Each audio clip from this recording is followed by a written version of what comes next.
모두 넷플릭스에서 방영 중인 오징어 게임이 보셨나요? 안녕하세요, 여러분. 오늘은 제 인생을 완전히 바꿔놓은 한국 드라마, 그리고 그로 인해 제가 얻게 된 놀라운 경험을 이야기해 드리려고 해요. 바로 오징어 게임에 관한 이야기입니다. 2년 전 평범한 영국 런던의 직장인이었던 저는 스트레스를 잊기 위해 넷플릭스를 켜는 게 하루 일과 중 가장 큰 즐거움이었어요. 그러던 어느 날 넷플릭스 추천 목록에 뜬 낯선 제목의 드라마가 제 눈길을 끌었습니다. 제목은 오징어 게임. 솔직히 말하자면 제목만 보고는 전혀 관심이 가지 않았어요. 오징어 게임?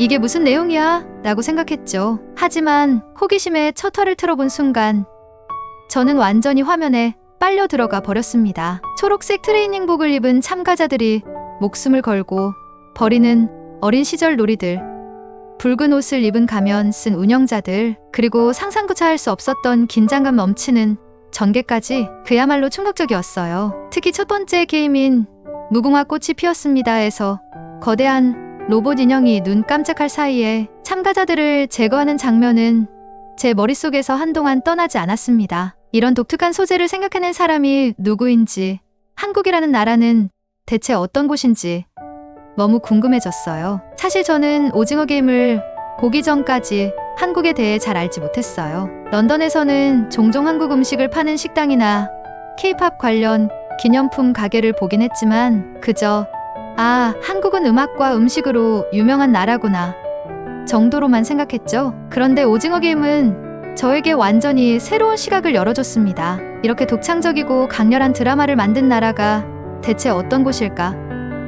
저는 오징어 게임이 단순히 한 편의 드라마가 아니라 한국 사회와 문화에 대한 이야기를 담고 있다는 사실에 흥미를 느꼈어요. 인터넷에서 한국에 대해 검색해보니 오징어 게임 속 장면들과 실제 한국 사회의 이야기가 교차된다는 글을 많이 볼 수 있었어요. 이 드라마를 만든 감독과 배우들이 한 인터뷰를 보며 이 작품을 만든 한국 사람들의 창의력과 깊은 생각에 감탄하지 않을 수 없구나라는 생각을 하게 되었죠. 시간이 흐르면서도 오징어 게임에 대한 여운은 쉽게 사라지지 않았어요. 매일 출퇴근길에 넷플릭스 관련 뉴스를 검색하고 드라마의 각종 비하인드 스토리를 찾아보는 게 취미가 되었죠. 그리고 올해 드디어 오징어 게임 시즌 2가 방영된다는 소식을 들었을 때는 너무 기뻐서 소리까지 질렀습니다. 이제 다시 그 강렬했던 세계로 돌아갈 수 있겠구나 라는 생각에 가슴이 두근거렸어요. 시즌 2는 첫 화부터 상상을 초월하는 전개와 놀라운 새로운 캐릭터들로 가득했습니다. 물론 아직 전 시즌에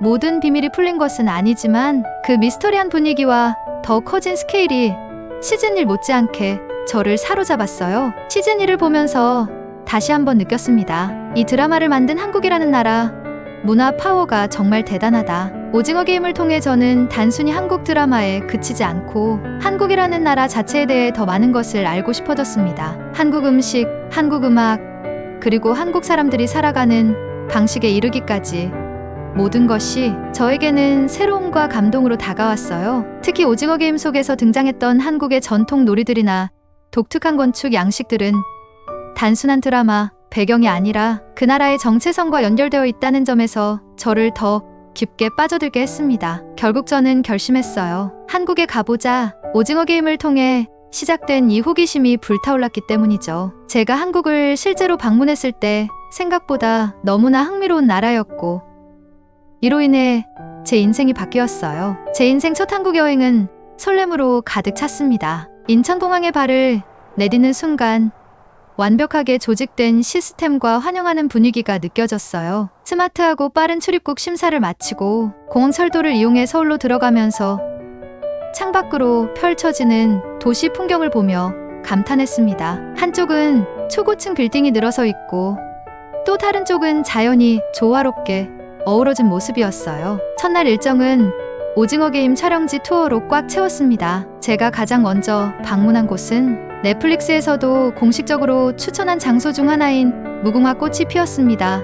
팝업 세트장이었어요. 이곳은 촬영 당시 그대로 복원되어 있었고 실제로 거대한 로봇 인형도 전시되어 있었습니다. 세트장의 규모와 디테일은 상상을 초월했어요. 그곳에서 가이드가 들려준 이야기 중 하나는 이 로봇 인형이 실제 한국 전통 인형을 모티브로 제작되었다는 점이었죠. 그런 이야기를 들으니 드라마가 단순히 창작물이 아니라 한국의 문화를 기반으로 만들어졌다는 사실에 또 한 번 놀랐습니다. 다음으로 방문한 곳은 유리다리 게임 세트장을 재현한 전시 공간이었습니다. 투명한 유리로 만들어진 다리를 보며 실제 배우들이 느꼈을 긴장감을 상상해 보았어요. 가이드에 따르면 이 세트장은 안전을 최우선으로 제작되었지만 배우들은 여전히 촬영 중 큰 압박감을 느꼈다고 합니다. 저는 이곳에서 오징어 게임 속의 강렬한 장면들이 머릿속에 다시 생생하게 떠오르는 걸 느꼈어요. 또한 달고나 게임 체험 공간도 있었습니다.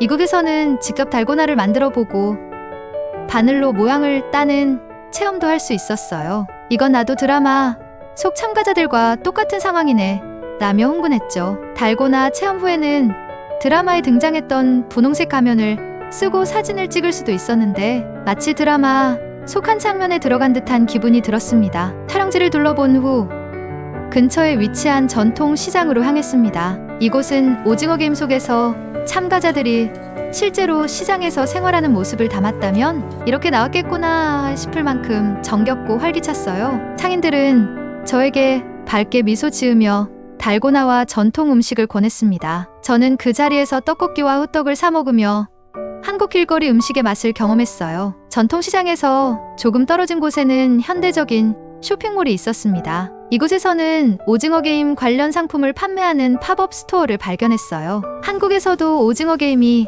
아주 인기가 많았기 때문에 팝업 스토어에 사람들이 매우 많았어요. 달고나 키트, 캐릭터, 피규어, 그리고 참가자, 트레이닝복 같은 상품들이 진열된 모습을 보니 감탄이 절로 나왔습니다. 이런 아이디어를 어떻게 생각해낸 거지?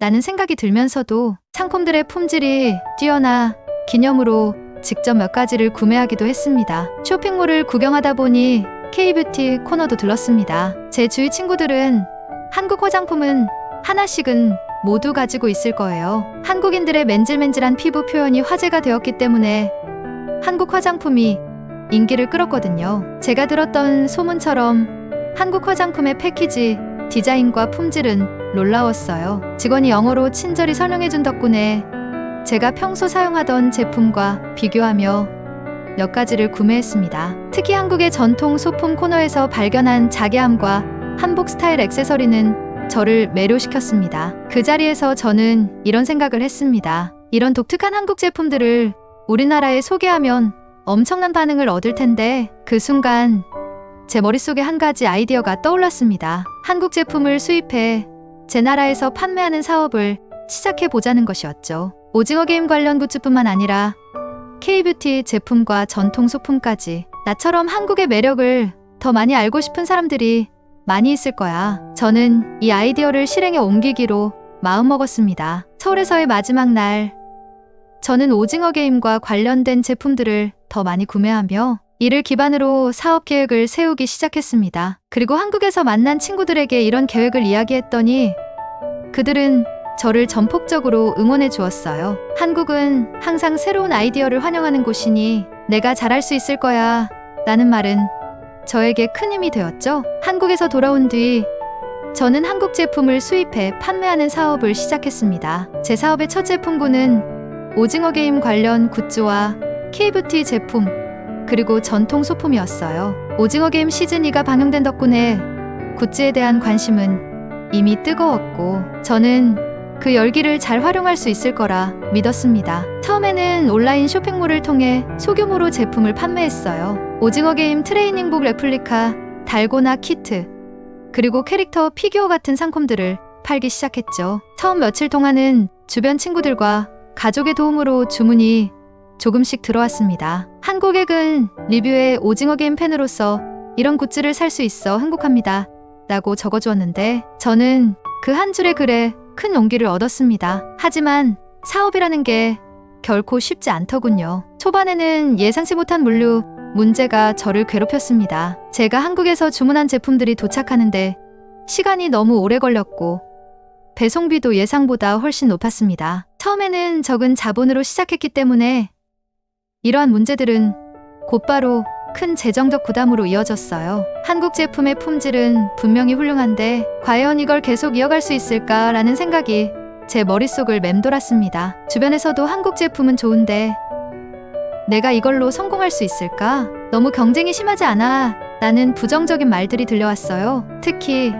대형 플랫폼에서 저보다 낮은 가격으로 비슷한 제품을 판매하는 업체들과 경쟁하는 것이 가장 힘들었습니다. 저는 더 낮은 가격으로 제품을 팔 수 없었고 그 때문에 고객들이 제 쇼핑몰을 떠나는 경우도 많았습니다. 사업을 계속 이어가는 것이 점점 더 불안해졌습니다. 한국 제품과 관련된 사업을 하면서 문화적 차이를 극복하는 것도 중요한 도전 중 하나였습니다. 한국의 제조사들과 협력하는 과정에서 언어 장벽이나 비즈니스 관행의 차이가 종종 저를 곤란하게 했습니다. 이메일을 보내면 답변이 며칠씩 지연되기도 했고 제품 설명이나 포장 방식에 대한 요구를 명확히 전달하기 어려울 때도 있었어요. 어느 날 제가 큰 기대를 가지고 주문한 제품들이 예상과는 다른 상태로 도착했습니다. 패키지의 디자인이 초기 샘플과 달랐고 그로 인해 고객들의 불만이 폭주했어요. 왜 이런 제품을 팔죠? 라는 메시지들을 받을 때마다 저는 무력감을 느꼈습니다. 하지만 이런 위기 속에서도 저는 한국에서 만난 사람들의 도움으로 다시 일어설 수 있었습니다. 한국 여행 중에 알게 된 한 친구가 저에게 아주 중요한 팁을 주었어요. 요즘은 소셜미디어 마케팅이 정말 중요해. 특히 너처럼 한국 문화를 좋아하고 오징어 게임 팬인 사람이 자신의 이야기를 콘텐츠로 만들면 훨씬 효과적일 거야. 그 친구의 조언을 받아들여 저는 제 유튜브 채널과 SNS 계정을 활용하기 시작했습니다. 처음에는 제 사업을 홍보하기 위해 콘텐츠를 만들었지만 점점 더 오징어 게임과 한국 문화에 대한 제 개인적인 이야기를 공유하는 쪽으로 방향을 바꾸었어요. 예를 들어 제가 한국에서 오징어 게임 촬영지를 방문했던 경험이나 달고나 게임을 해본 후기 등을 영상으로 만들어 올리자 예상보다 많은 사람들이 관심을 보였습니다. 특히 오징어 게임 팬들은 저와 같은 열정적인 팬의 이야기에 공감하며 댓글을 남기곤 했죠. 이 영상 보고 나도 한국에 가고 싶어졌어요.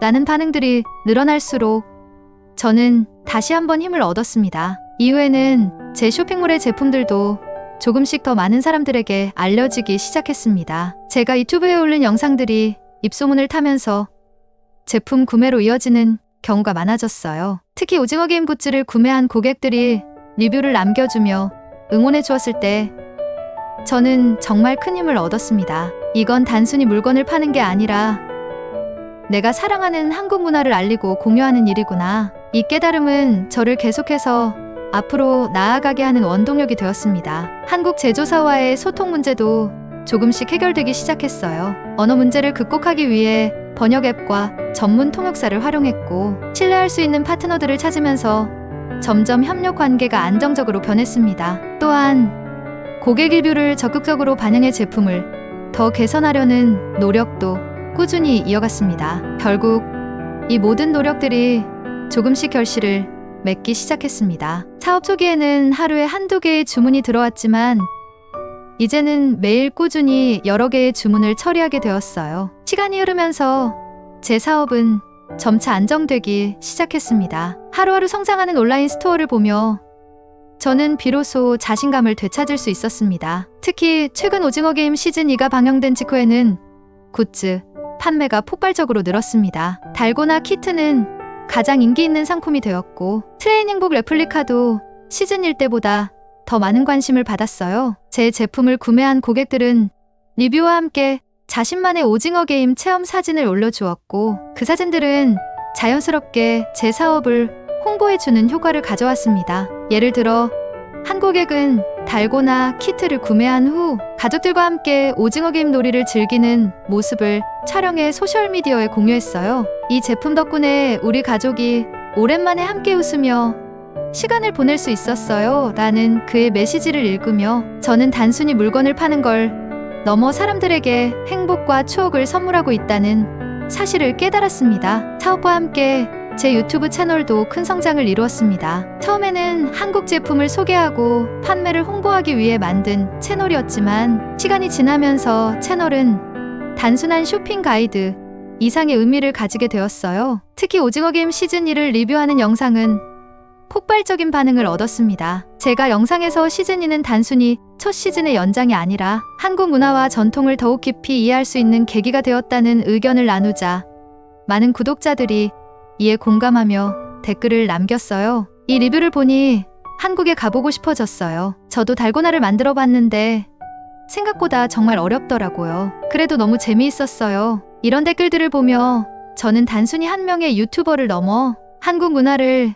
세계에 알리는 작은 홍보대사가 된 듯한 기분이 들었습니다. 한국을 다시 방문했을 때 저는 한국에서 저를 응원해준 사람들과 직접 만나 감사의 마음을 전할 기회를 가졌습니다. 특히 K뷰티 제품을 제공해주는 협력업체 사장님은 저를 보며 이렇게 말씀하셨어요. 당신 같은 사람이 있어서 우리가 만든 제품이 더 많은 사람들에게 사랑받을 수 있는 것 같아요. 앞으로도 함께 성장해봅시다. 이런 따뜻한 격려는 제게 큰 힘이 되었고, 한국이라는 나라가 단순히 창의적인 문화, 콘텐츠의 중심지일 뿐만 아니라 사람과 사람 사이의 관계를 중요하게 생각하는 곳이라는 점을 다시 한번 느낄 수 있었습니다. 이제 제 스토어에서는 오징어 게임 굿즈뿐만 아니라 한국의 다양한 제품들도 판매하기 시작했습니다. 전통 소품, K뷰티 제품, 그리고 한국 음식 키트까지 범위를 넓혀갔어요. 특히 한국 전통을 담은 자개함과 한복 스타일 액세서리는 많은 고객들에게 사랑받는 상품이 되었어요. 제가 한국에서 직접 배운 장인 정신과 높은 품질 기준을 유지하며 고객들의 신뢰를 쌓아가는 데 주력했습니다. 덕분에 제 사업은 단순히 한류 팬들만을 대상으로 한 것이 아니라 한국 문화에 대해 잘 모르던 사람들에게도 큰 호응을 얻을 수 있었어요. 제가 처음 오징어 게임을 만났던 날로부터 2년이 넘는 시간이 흘렀습니다. 그동안 제 삶은 상상도 못할 만큼 달라졌어요. 한국 드라마를 단순히 즐기는 팬에서 한국 문화를 배우고 이를 전 세계에 알리는 사람이 되기까지, 이 모든 것은 오징어 게임이 없었다면 불가능했을 것입니다. 이제는 제 사업이 안정된 것뿐만 아니라 한국과 제 나라 사이의 작은 다리를 놓은 듯한 기분이 들어요. 한국 제품을 수입해 판매하면서 저는 단순히 물건을 파는 것이 아니라 한국의 문화와 가치를 전하는 일을 하고 있다는 사실에 자부심을 느낍니다. 제가 이 이야기를 여러분께 들려드리는 이유는 간단합니다. 저는 오징어 게임이라는 한 편의 드라마를 통해 제 인생이 완전히 바뀔 수 있다는 것을 경험했습니다. 그리고 그 변화는 단순히 운이나 우연이 아니라 새로운 것을 배우고 도전해보려는 작은 결심에서 시작되었어요. 여러분도 한번 도전해보세요. 오징어 게임처럼 독창적이고 강렬한 작품이 담고 있는 메시지는 단순히 드라마를 넘어 우리 삶에 대해 다시 한번 생각해보게 만드는 힘이 있습니다. 이제 저는 한국을 사랑하는 사람 중 한 명으로, 그리고 한국 문화를 전 세계에 알리고 싶은 사람으로 여러분과 소통하고 있습니다. 여러분도 한국의 문화를 경험해보고 사랑하게 되길 바랍니다. 제 이야기가 마음에 드셨다면 구독과 좋아요 부탁드려요. 함께 한국의 멋진 문화를 더 많은 사람들에게 알려봅시다.